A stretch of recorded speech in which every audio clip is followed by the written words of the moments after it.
Esto es muy heavy. Hoy tenemos con nosotros a Julián Victoria. Julián, muchísimas gracias por venir. A vosotros por invitarme. Julián, ¿qué es lo más heavy que te ha pasado? ¿Qué es lo más heavy que me ha pasado? Pues no lo sé, quizá cuando vinieron a secuestrarnos al colegio, a mi hermano y a mí. Perdón, pero, o sea, espera. Empezamos fuerte, ¿verdad? Empieza por el principio, porque tú eres colombiano. Bueno, los colombianos que nos mantuvimos leales nos consideramos españoles de ultramar. Para nosotros Colombia sigue siendo una provincia más del imperio. Muy bien, pues cuéntame, empieza desde el principio. A ver, te cuento, porque claro, si te lo suelto así... Resulta que mi padre en Colombia era un líder político conservador muy importante. Representaba al Partido Conservador, hizo un debate de moción de censura al presidente de izquierda corrupto de ese momento, Ernesto Samper, y por defender los principios conservadores, con tanta fiereza y firmeza, digamos que se granjeó una caterva de enemigos poderosos y peligrosos. Entonces, toda nuestra vida, vamos, desde que yo nací, ya estaba mi padre en la política. Con lo Tu cual, padre, que para que la gente lo sepa, es Pablo Victoria. Mi padre es Pablo Victoria. En Colombia es conocido como político, en España quizás es más conocido como historiador. Fue el hombre que escribió la primera biografía de Blas de Lezo, que rescató su memoria, entre esos y otros libros, porque también escribió libros de hispanidad y siempre ha sido reconocido como hispanista en España. Y cuéntame. Entonces mi padre, la parte política en Colombia, porque después cuando nos fuimos de Colombia fue cuando empieza su periplo histórico en España, en la parte política, por ser una figura tan importante, sobre todo conservadora, claro, esto en Colombia no era digamos, de buen gusto, porque no solo el gobierno era de izquierdas y corrupto y criminal, sino que además teníamos el momento histórico en el que también había grupos paramilitares, guerrilla y narcotráfico. Como mi padre era enemigo de todos ellos lo asumieron como enemigo también. Entonces, pues estuvimos siempre muy perseguidos. Desde que yo nací, mi padre empezó en política en los 90, yo nací en el 93, con lo cual mi vida, cuando yo nací ya era los escoltas, las amenazas, los atentados, las explosiones, las tal, y yo me crié un poco en ese contexto.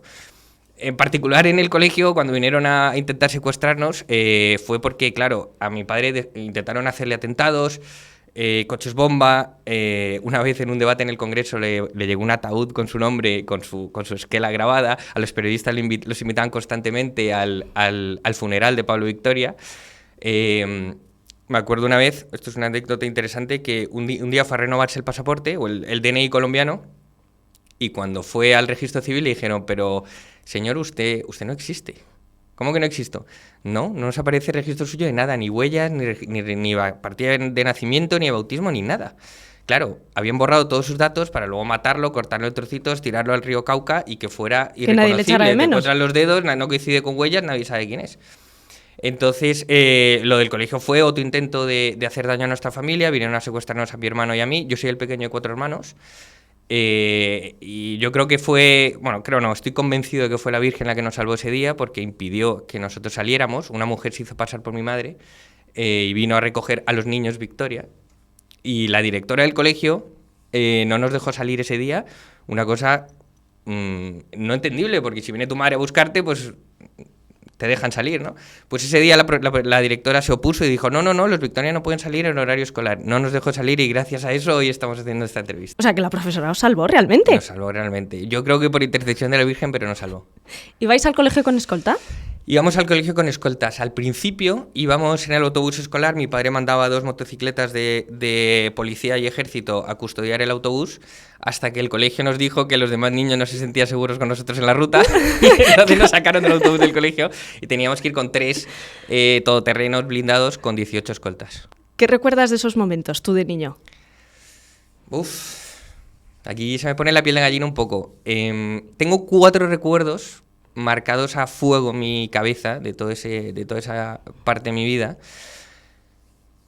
El que más vivo tengo es la Pietro Beretta 9 milímetros del escolta que me llevaba al colegio. ¿Por qué? Porque como yo era el pequeño, siempre iba en la parte de atrás, en medio, y digamos que el campo de visión que yo tenía era la espalda del escolta y el salpicadero del coche.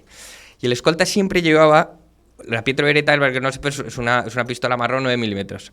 siempre la llevaba debajo de su trasero, siempre iba sentado encima de ella. Y cada vez que se acercaba una motocicleta, porque en Colombia eran muy, muy famosos los atentados de los parrilleros, que eran una moto con paquete atrás, mataban y salían corriendo en la moto. Entonces, siempre que se acercaba una moto al coche, él sacaba la pistola y la apoyaba en el cristal. Esa imagen, ese gesto de siempre agarrarse la pistola y poner en el cristal, lo tengo grabado. Tengo grabado, también nosotros al principio vivíamos en una finca a las afueras de Bogotá, y cuando la guerra contra las FARC se empezó a poner, digamos, muy difícil y el Estado estaba perdiendo la guerra, el Estado colombiano, tuvimos que huir de la finca y refugiarnos en el centro de la ciudad, o dentro de la ciudad. Esa noche, la noche que nos íbamos de la finca, nosotros teníamos 6 pastores alemanes, 6 perros que nos ayudan a cuidar la finca, junto con 2 policías que vivían en la casa, más los 18 escoltas. Y recuerdo, noche cerrada, estábamos subiendo las maletas a los todoterrenos para irnos hacia el interior de la ciudad. Y recuerdo que estaban los 6 perros en fila mirando la escena. Y yo me di cuenta que el padre de ellos, Argos, el mayor de ellos, estaba llorando. El perro estaba llorando. Entonces le dije a mi padre, papá, los perros están llorando. Los perros están llorando. Y me dijo, hijo, es que los perros saben que nos vamos. Ese día tuvimos que abandonarlos, no sé qué pasó con los perros, y nos fuimos al interior de la ciudad. Tengo un recuerdo muy vivo también, ya en el interior de la ciudad. La guerra se puso tan complicada que las FARC llegaron a sitiar Bogotá. Para que el que no haya estado en Bogotá, Bogotá está construida sobre una ladera de una montaña, sobre la sabana que desciende de una montaña, a 3.000 metros de altura sobre los Andes. Las FARC habían sitiado Bogotá, y para que nos entendamos es como si las FARC ya se han tomado Moncloa, en Madrid. O sea, estaba el ejército protegiendo lo que es la autopista de la ciudad. Nosotros vivíamos de la sabana justo en el linde de la montaña, y las FARC ya habían tomado todo el cerro de la montaña. Y entonces yo desde mi ventana con mi hermano, compartía habitación con mi hermano, recuerdo una noche los dos mirando por la ventana y veías por la noche las explosiones arriba en la cordillera, de la cima de la montaña, todas las explosiones, el ejército yendo a combatir, veías los helicópteros, las granadas, se escuchaban los tiros, y todo explosiones, y escuchabas gritos, tal, y recuerdo que cada vez que explotaba algo justo encima de nosotros, los cristales de nuestro cuarto temblaban, y mi hermano y yo mirando así, diciendo, joder, pero sí, ¿qué está pasando, no? Éramos pequeños. ¿Cuántos años teníais? Yo tenía 7 y mi hermano 10. Y luego el cuarto recuerdo más fuerte que tengo fue ya el día que tuvimos que abandonar Colombia. La situación se volvió insostenible, y ya... Digamos que mi padre tenía 3 enemigos fundamentales. La guerrilla, las FARC, porque eran comunistas, mi padre era conservador y por tanto su lucha política era contra las FARC, su lucha penal era contra el narcotráfico, y mi padre entonces lo declararon enemigo del narcotráfico, el cartel de Cali, y en concreto Pacho Herrera emitió una orden de varios millones por la cabeza de mi padre, y en último término el Estado colombiano, el Estado que también era de izquierdas. El presidente salió en televisión pública a decir que sepan todos los ciudadanos que Pablo Victoria ya no cuenta con la protección del Estado. Eso y vayan por él, que está solo, lo mismo.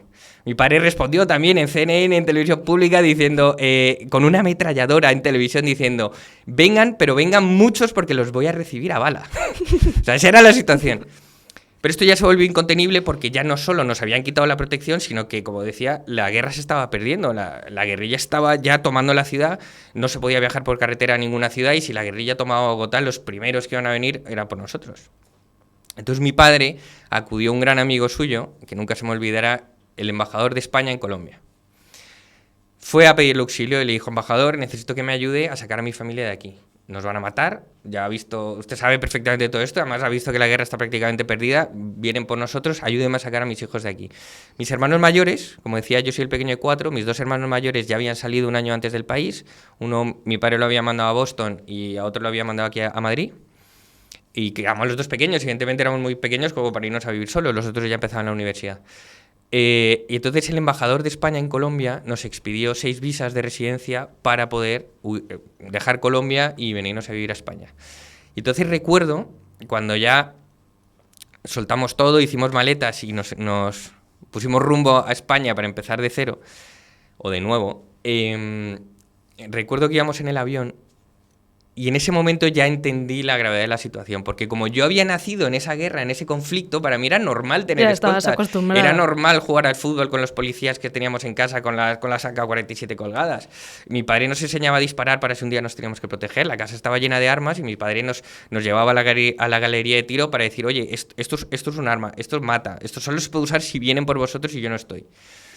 Entonces, para mí era normal, pero el día que íbamos en ese avión entendí lo serio que era, y era, no voy a volver a ver ni a mis abuelos, ni a mis primos, ni a mis amigos. Y entonces le dije a mi padre, papá, pero no entiendo, nosotros nos vamos, pero ¿y cuándo volvemos? Y mi padre me dijo, hijo, nos vamos para no volver jamás. Y efectivamente, nos vinimos a España, y se me pone la piel, la piel de gallina. Nos vinimos a España y tuvimos que empezar de nuevo. Ahí empezó el periplo histórico de mi padre, cuando ya dejó la política y se vino a España. Pues mi padre siempre había sido un intelectual. Hablo en pasado porque mi padre murió el 19 de julio, se cumple un año de su muerte. Murió aquí en Madrid y entonces él, que siempre había sido un intelectual, se crió en Chicago, estudió en la universidad en Chicago, máster y doctorado, hizo su doctorado de economía con Milton Friedman, se graduó entre los 10 mejores estudiantes de todo Estados Unidos, llegó sin hablar inglés, o sea que es aún más fuerte. Siempre fue un intelectual y entonces en España, cuando ya estábamos aquí, dijo, bueno, ¿qué me pongo a hacer ahora? Ya no puedo ser político, ¿qué me pongo a hacer? Y dijo, oye, pues me voy a animar al tema de la historia, que siempre le había gustado, y empezó a escribir la biografía de Blas de Lezo porque se dio cuenta que no existía ese libro. Un día dijo, oye, me apetece, en Colombia es muy conocido Blas de Lezo por lo que hizo en Cartagena de Indias, voy a leerme una buena biografía de él. Y cuando fue a la casa del libro, no existían. Entonces dijo, ¿cómo es posible? Este es un héroe nacional, si Blas de Lezo le dio continuidad al imperio durante casi 200 años más. Y entonces dijo, pues si nadie lo ha escrito, lo escribo yo. Se fue al archivo de Indias como investigador, encontró el diario personal y auténtico de Blas de Lezo y escribió la primera biografía que se hizo sobre él. Tiempo después, gracias a la Asociación Blas de Lezo, Fundación Blas de Lezo y el Rey, colocamos la estatua que hoy hay en los jardines de Colón, o sea, en los jardines del descubrimiento de la Plaza de Colón, que está la estatua de Blas de Lezo, y cumplió la última voluntad del almirante, que era poner una placa en Cartagena de Indias que dijera, aquí fueron derrotados los ingleses y todas sus colonias. Y hoy, si tú vas a Cartagena de Indias, en la Plaza de la Aduana hay una placa que pone eso. ¡Qué maravilla! ¿Tú qué has hecho desde entonces al venir a España? Pues bien, aquí empecé en el colegio, luego fui a la universidad, estudié Derecho, mi madre es abogada, y luego me enfoqué un poco, me interesaba siempre mucho el tema de las finanzas, el tema de la fiscalidad, y los impuestos y tal, y entonces hice varios másters, hice el máster de abogacía para poder ejercer, pero también hice un máster de asesoría a empresa, un máster de tributación, para completar un poco mi formación de Derecho enfocada a las finanzas, a la administración de empresas, al asesoramiento tributario.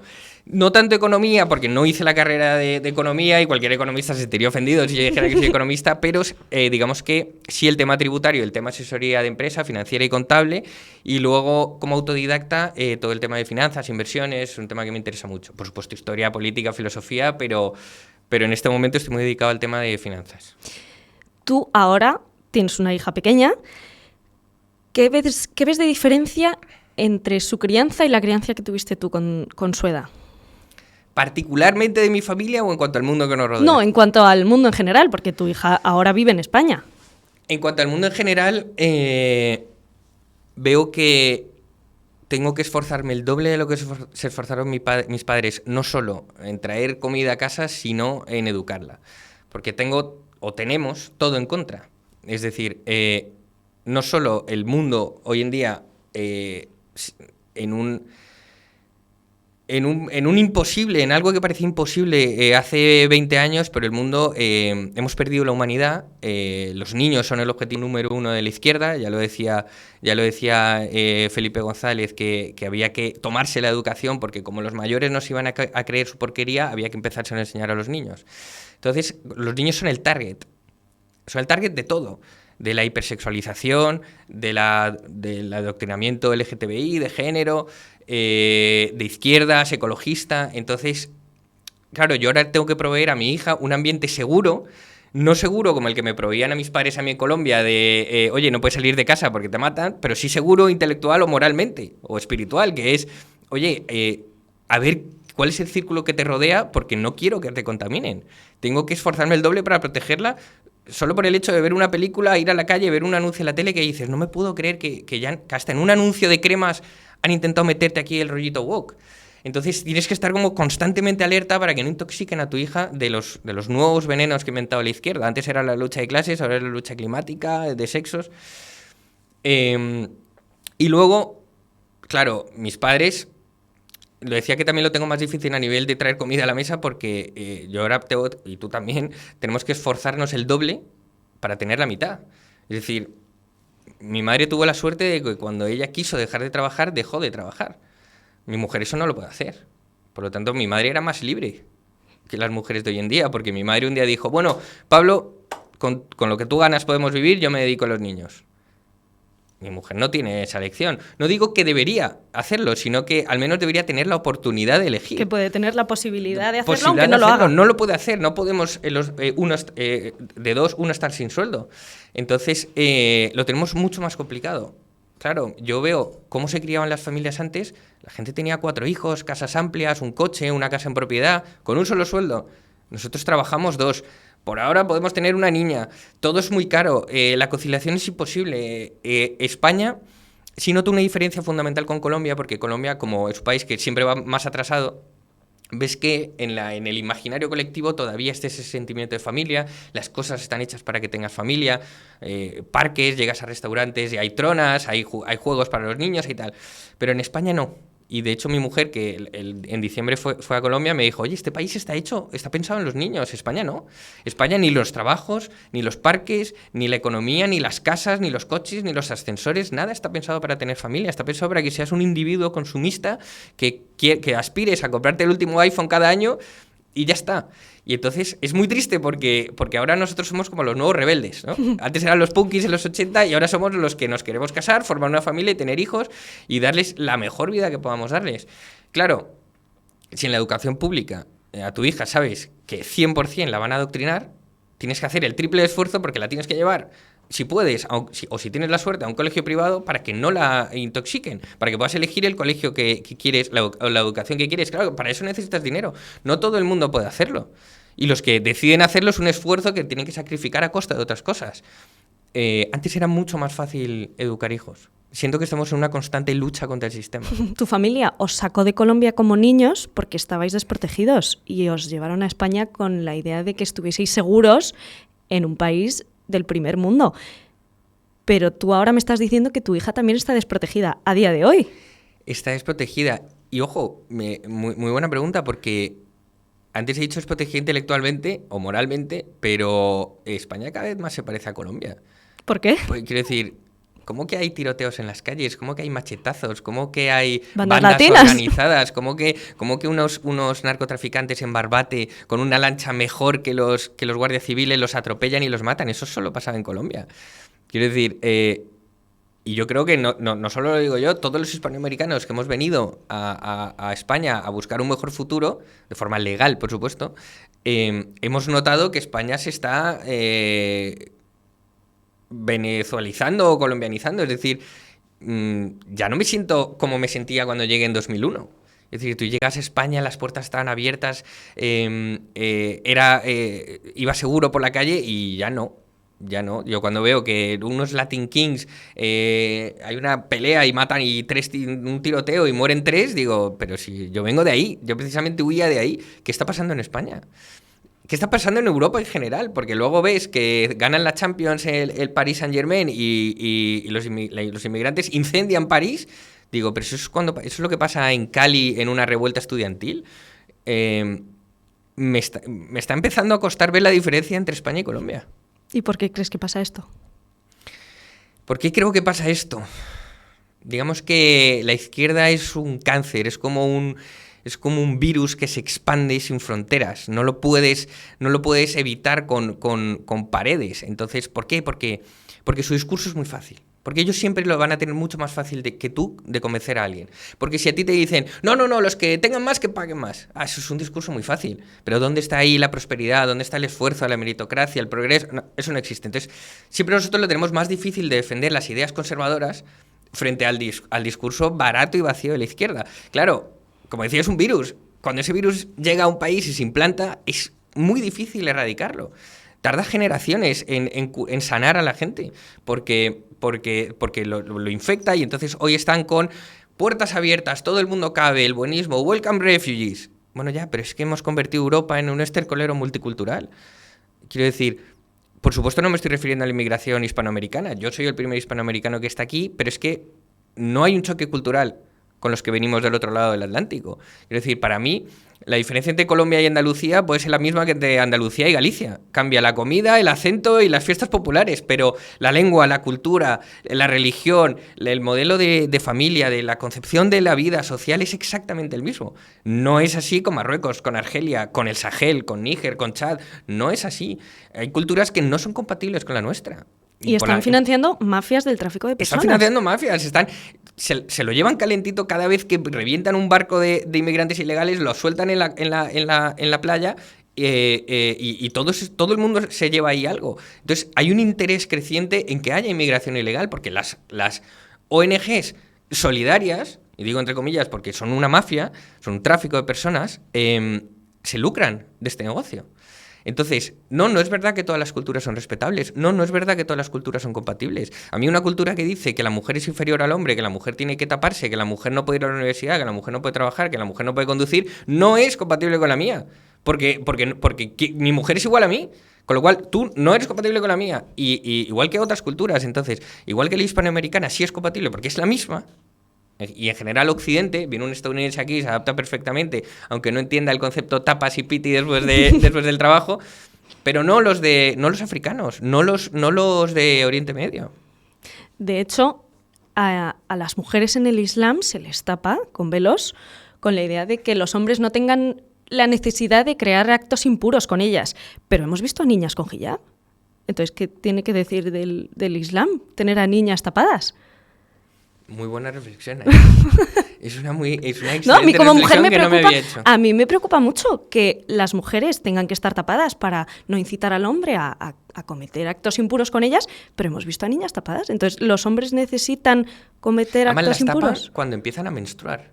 ¿Por qué? Porque cuando pero hay niñas pequeñas. ¿Son mujeres para ellos o qué? Pero hay niñas pequeñas tapadas. ¿Hemos visto vídeos de niñas con hijab que debajo llevan un chupete? Hemos visto casamientos con niñas. Bueno, pues hemos visto matrimonios concertados, hemos visto matrimonios a la fuerza, hemos visto matrimonios por un pago de dinero. Con 50 años de diferencia. Vamos a ver, estamos en España. O sea, es que no estamos en cualquier país.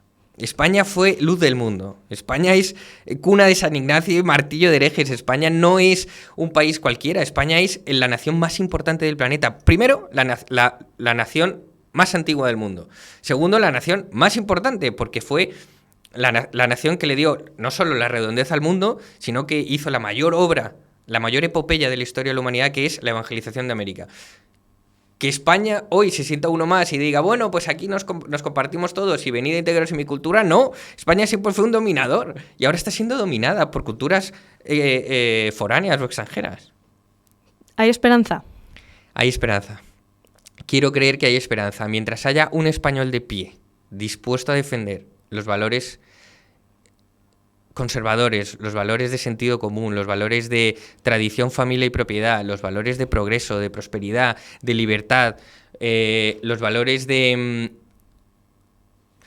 Una frase muy, muy interesante que leí una vez es que el conservadurismo no es la adoración de las cenizas, sino la transmisión del fuego.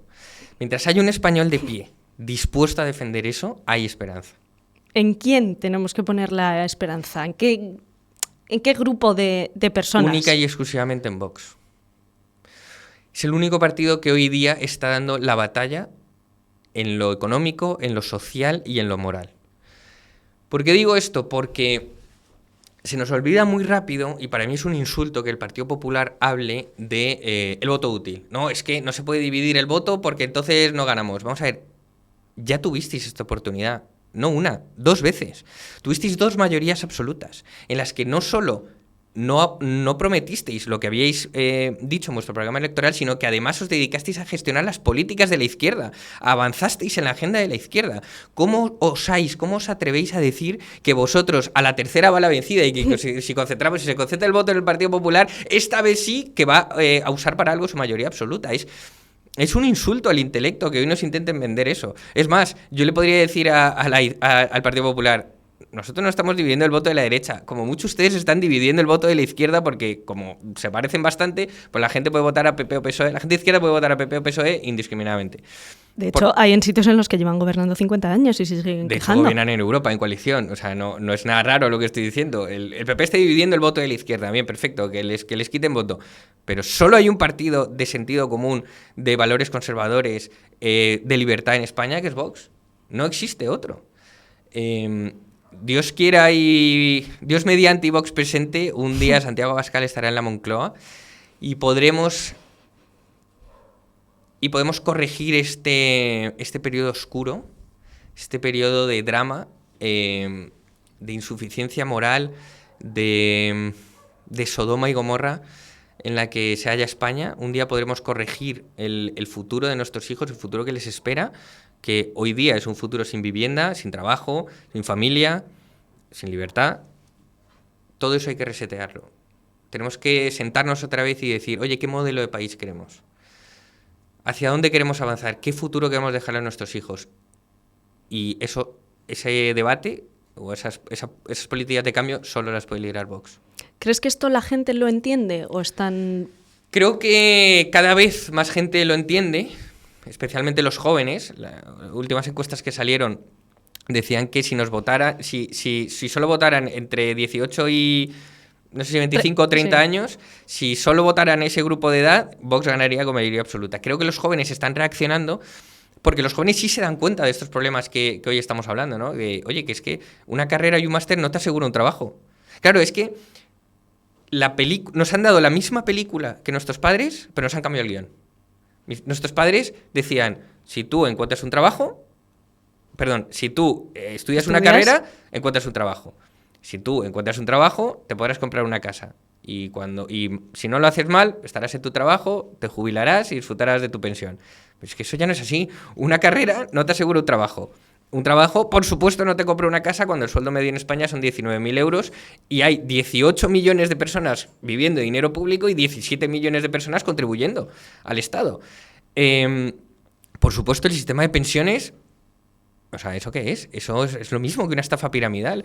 ¿Cómo que yo pago las pensiones del que ya está pensionado? No, el dinero que yo estoy cotizando no debería ser guardado en una hucha rindiendo un tipo de interés tal para que cuando yo me jubile aproveche de mi dinero que ha rentado durante el tiempo aprovechándose el interés compuesto. No, yo le estoy pagando la jubilación a un señor que se acaba de jubilar. Coño, eso es un sistema piramidal. A los que pago con los que van entrando. ¿Dónde está ese dinero? ¿Qué pasó? O sea, ¿dónde está todo el ahorro de los españoles? ¿Por qué nos hemos endeudado al 143% del PIB? ¿Dónde está ese dinero? Si tú me dijeras, es que los colegios, las carreteras, la sanidad, todo funciona, digo, bueno, había que hacerlo. Tampoco, porque es muy malo que nos endeudemos, pero al menos lo veis. Pero es que tampoco. Las listas de espera de los hospitales colapsadas, los colegios en unas, o sea, ni bilingües ni nada, unas condiciones deplorables. Las carreteras, sin más. Entonces digo, ¿dónde está esa pasta? O sea, el bipartidismo durante 50 años se dedicó a endeudarnos. Esto es un dato muy importante. Cada español que nace hoy adquiere una deuda de 33.000 euros. Por nacer. Por nacer. No estoy hablando de la hipoteca, la letra del coche o la tarjeta de crédito. Estoy hablando del dinero que le debemos a entidades extranjeras, ya sea gobiernos, ya sea bancos, que han financiado la juerga del bipartidismo. Todo esto contando con que cada vez hay menos trabajadores. Todo esto contando con que hay menos trabajadores, con que ahora mismo solo estamos amortizando interés y no capital, con lo cual la deuda está creciendo, y además ya tenemos deuda colocada a 2089. Significa que hemos empeñado el trabajo y la prosperidad de futuras generaciones que ya hemos contado con que van a existir y van a pagar deuda. O sea, tú imagínate que tú gestionaras tu familia a crédito. Pagas todos tus gastos con una tarjeta de crédito y cuando esa se te agota, sacas otra tarjeta de crédito y pagas la anterior. Así funciona el Estado español. Con lo cual, el bipartidismo ha arruinado este país, nos ha expoliado nuestro futuro porque el problema es estructural, el problema es muy grave. El problema en el que nos han metido financiero, de déficit, de gasto público y de impuestos es gravísimo. Esto solo se puede corregir con una tabula rasa, diciendo, oye, sentémonos un momento. ¿Qué necesitamos? ¿Qué queremos? ¿Cuál es la visión de país que queremos? ¿Hacia dónde queremos crecer? ¿En qué queremos invertir? Ahora mismo está habiendo una carrera armamentística entre Estados Unidos y China por la IA, por el blockchain, por toda la transformación digital. Y nosotros estamos con las tapitas de las botellas de la Unión Europea, con matemáticas con perspectiva de género y con mierdas así. Entonces es imposible que podamos construir un país, que tengamos esperanza. Que seamos competitivos. Que seamos competitivos y que tengamos esperanza. Entonces, volviendo a la pregunta, esto lo entiende mucha gente, creo que cada vez lo están entendiendo más jóvenes, que son los que ven el problema, pero creo que falta mucha pedagogía por hacer, porque, como decía antes, el discurso de la izquierda es muy fácil. Es que es muy fácil decir, sanidad pública. Y entonces tú dices, bueno, y colaboración público-privada, no, ya quieren acabar con la sanidad pública. Entonces dices, claro, su discurso es muy fácil y se han encargado durante 50 años de educar a la gente para ser borregos, para no pensar con criterio, para no tener autocrítica, para no pensar con sentido común, sino lo que te diga Jorge Javier Vázquez de Televisión o yo qué sé, cualquier socialite de estas de Televisión Rosa. Entonces, cuando alguien dice algo, todas las ovejas detrás van y dicen, sí, es verdad, tienes razón. Pedro, aguanta. Oh, joder. De hecho, la izquierda tiene el discurso de la sanidad, de no, es que nuestros impuestos van a sanidad, tenemos la mejor sanidad del mundo. Oye, ¿la mejor sanidad del mundo tiene tantas listas de espera? ¿Tiene tantos hospitales y médicos? Oye, y cuando hubo que tensionarla en el momento de la pandemia, no respondió, ¿verdad? ¿Nuestros impuestos dónde están? Es una muy buena pregunta. Pues probablemente nuestros impuestos estén en el bolsillo de alguna prostituta de Ábalos, probablemente estén en el comisionista de alguien del PSOE, probablemente estén en el propietario de un ático en algún sitio, probablemente estén en las saunas gays del padre de Begoña Gómez, probablemente estén en los bolsillos del hermano de Pedro Sánchez, que además tributa en Portugal, pero trabaja en Badajoz. Probablemente se lo hayan robado. Probablemente cuando lleguemos levantemos la manta y digamos, ostras, es que no hay nada. Es que no hay absolutamente nada. Es que España es un país construido sobre un castillo de naipes. Es que los sueldos de los funcionarios y de los médicos y de los profesores se pagan tirando de crédito. Porque si gastamos más de lo que ingresamos... Hay más funcionarios que empresarios. Y con empresarios no me refiero a Mancio Ortega, me refiero al que tiene una pyme, claro, que tiene una carnicería. Ese es otro tema, ¿no? Es que los empresarios tienen que pagar. Primero, los empresarios no pagan impuestos. Jamás. Las empresas no pagan impuestos. Si a las empresas les suben los impuestos, lo que hacen es subir el precio de sus bienes o servicios que venden y los paga el consumidor final. Las empresas nunca pagan impuestos. Siempre los impuestos los pagamos los consumidores. Entonces, es una mentira de que los empresarios tienen que pagar. Segundo, es que los empresarios, con todo el dinero que tienen, el 98% del parque empresarial español son pymes. Son pequeñas y medianas empresas. Amancio Ortega, Florentino Pérez hay 2. Juan Roy, 3. Pero es que el resto son el de la pescadería, el de los ultramarinos, el de la zapatería, el de la ferretería, el de tal. Todos esos son las empresas que hay en España, sumado al sector servicios, hostelería, restauración. Esa gente es la que está sosteniendo el peso del Estado. El peso del Estado que cree que, no, es que los ricos, si yo subo los impuestos, los ricos van a pagar más. Los ricos se pueden ir, los ricos pueden pagar a través de una sociedad. Para empezar, las empresas gastan y luego pagan impuestos. Los ciudadanos pagamos impuestos y luego gastamos, con lo cual nunca jamás, aunque tú le subas los impuestos a los ricos, vas a notar que aumente tu recaudación. Siempre que se ha producido una subida de impuestos, siempre lo han soportado las clases bajas y medias, porque son los únicos que pagan impuestos, los ricos no pagan impuestos. Y el que se crea esa mentira es tan estúpido como pensar que en España cabemos todos. En España no cabemos todos. En España no caben los 1.000 millones de nigerianos que va a haber en 2030. No caben. Y solo estoy hablando de un país. Imagínate el resto de los países africanos. No caben.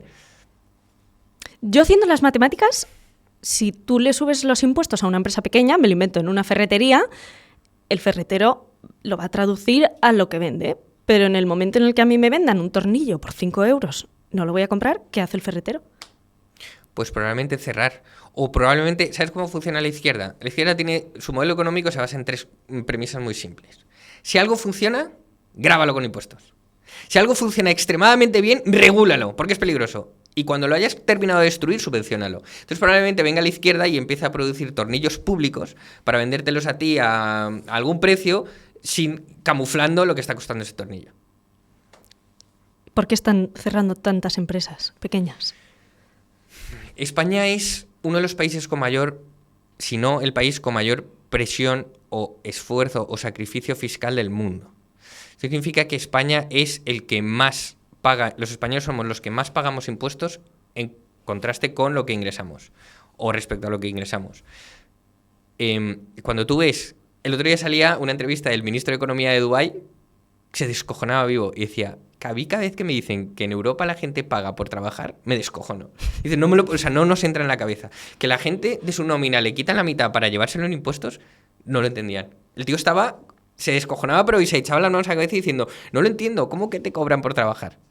Entonces, claro, las empresas porque están cerrando, unas porque no pueden más, de la asfixia fiscal, y otras porque dicen, tú me deslocalizo, me voy a otro sitio, me voy a Emiratos Árabes, me voy a Estados Unidos donde Trump va a hacer la mayor rebaja de impuestos de su historia, me voy a invertir en otro sitio, los youtubers se van a Andorra, pero si es que, si tú me dijeras, España es el país, el mejor país del mundo, pero cada día que me despierto digo, hoy un poquito menos, hoy se han cargado otra cosa.